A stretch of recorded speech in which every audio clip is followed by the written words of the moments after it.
That's my quick comment. नमस्कार, मैं हूं Rakhi Jain. Let's my quick comments में आपका स्वागत है। दिल्ली के दिल लुटियंस जोन में बसा एक 113 साल पुराना संस्थान आज एक बड़े सवाल के केंद्र में है। नाम है दिल्ली जिमखाना क्लब। ये सिर्फ एक क्लब नहीं, बल्कि औपनिवेशिक दौर से लेकर आज तक सत्ता, समाज और विशेषाधिकार की एक लंबी कहानी का हिस्सा रहा है। लेकिन अब केंद्र सरकार ने इसे 5 जून तक अपनी जमीन खाली करने का आदेश दिया है। सवाल है, क्या ये सिर्फ जमीन का मामला है या फिर भारत के बदलते सामाजिक राजनीतिक ढांचे की एक बड़ी कहानी? कहानी की शुरुआत होती है एक सरकारी नोटिस से। आवासन और शहरी कार्य मंत्रालय के तहत आने वाले लैंड एंड डेवलपमेंट ऑफिस यानी LNDO ने क्लब को 22 मई को नोटिस भेजा। इसमें कहा गया कि 27.3 एकड़ की ये जमीन जो कभी लीज पर दी गई थी, अब वापस ली जा रही है। सरकार का तर्क है, इस इलाके में डिफेंस स्ट्रक्चर को मजबूत करना और पब्लिक सेफ्टी सुनिश्चित करना जरूरी है, क्योंकि ये इलाका प्रधानमंत्री आवास के बेहद करीब है। लेकिन मामला इतना सीधा नहीं है, क्योंकि ये जमीन कोई साधारण प्लॉट नहीं, बल्कि एक ऐतिहासिक विरासत का हिस्सा है। 1913 में इंपीरियल दिल्ली जिमखाना क्लब के रूप में शुरू हुआ ये संस्थान ब्रिटिश दौर के सामाजिक और प्रशासनिक अभिजात्य वर्ग का केंद्र था। आजादी के बाद इंपीरियल शब्द हटा, लेकिन उसका चरित्र एक खास, सीमित और प्रतिष्ठित क्लब का काफी हद तक बना रहा। यही वजह है कि आज जब सरकार इस जमीन को वापस लेने की बात करती है, तो बहस सिर्फ कानून और सुरक्षा तक सीमित नहीं रहती, बल्कि ये सवाल उठता है, क्या एक कदम एक ऐतिहासिक विरासत को खत्म करने जैसा है या फिर एक बंद अभिजात्य व्यवस्था को तोड़ने की कोशिश? क्लब के अंदर की दुनिया भी अपने आप में अलग है। यहाँ सदस्यता पाना आसान नहीं है। 20 से 30 साल की वेटिंग आम बात है।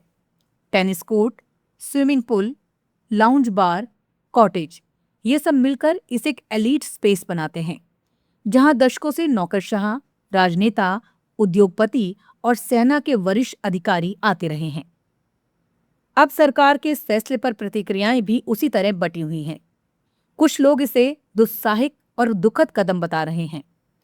वरिष्ठ पत्रकार शेखर गुप्ता इसे सत्ता प्रतिष्ठान को चुनौती मानते हैं। वहीं किरण बेदी इसे विरासत के लिए खतरा बताती हैं और पुनर्विचार की मांग करती हैं। लेकिन दूसरी तरफ एक अलग तर्क भी है। बीजेपी नेता प्रवीण खंडेलवाल कहते हैं कि ऐसे क्लब लंबे समय तक अभिजात्य वर्ग के क्लोज सर्कल बने रहे, जहां आम लोगों की पहुंच नहीं थी। यानी सवाल सिर्फ जमीन का नहीं, बल्कि उस मानसिकता का भी है जिसमें सार्वजनिक संसाधन सीमित लोगों के इस्तेमाल तक सिमट जाते हैं। यही बहस इस पूरे विवाद का असली केंद्र है। एक तरफ है इतिहास, जिसमें औपनिवेशिक विरासत, सांस्कृतिक महत्व और खेल परंपराएं शामिल हैं। दूसरी तरफ है आज का भारत, जहां बराबरी, पहुंच और सार्वजनिक संसाधनों के न्यायपूर्ण इस्तेमाल की बात होती है। दिलचस्प बात यह भी है कि सरकार ने ये कदम लीज की शर्तों के तहत उठाया है। यानी कानूनी तौर पर उसके पास ये अधिकार है कि वो लीज खत्म कर जमीन वापस ले सकती है। लेकिन सवाल ये है कि क्या हर कानूनी अधिकार का इस्तेमाल बिना व्यापक सामाजिक और ऐतिहासिक संदर्भ देखे सही माना जाएगा? यहाँ एक और पहलू भी जुड़ता है, सुरक्षा का। प्रधानमंत्री आवास के पास होने के कारण इस इलाके की संवेदनशीलता बढ़ जाती है। सरकार का तर्क है, ऐसे में किसी भी तरह का ओपन या नॉन गवर्नमेंटल स्पेस सुरक्षा जोखिम बन सकता है। लेकिन आलोचकों का कहना है कि सुरक्षा के नाम पर विरासत को हटाना एक खतरनाक मिसाल हो सकती है। दरअसल ये पूरा मामला भारत के बदलते सामाजिक ढांचे को भी दिखाता है। एक दौर था जब ऐसे क्लब सत्ता और प्रभाव के प्रतीक थे, लेकिन आज जब लोकतंत्र और बराबरी की बात ज्यादा मुखर है, तो ऐसे संस्थानों की भूमिका पर सवाल उठना स्वाभाविक है। तो दिल्ली जिमखाना क्लब का विवाद सिर्फ एक जमीन खाली का आदेश नहीं है।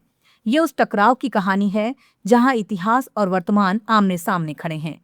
एक तरफ है विरासत, परंपरा और संस्थागत स्मृति, तो दूसरी तरफ है समानता, सार्वजनिक अधिकार और सुरक्षा की जरूरत।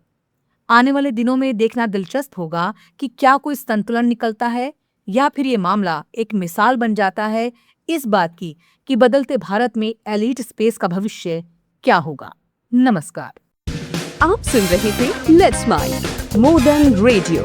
फॉलो कीजिए हमें हमारे सोशल मीडिया प्लेटफॉर्म्स पर।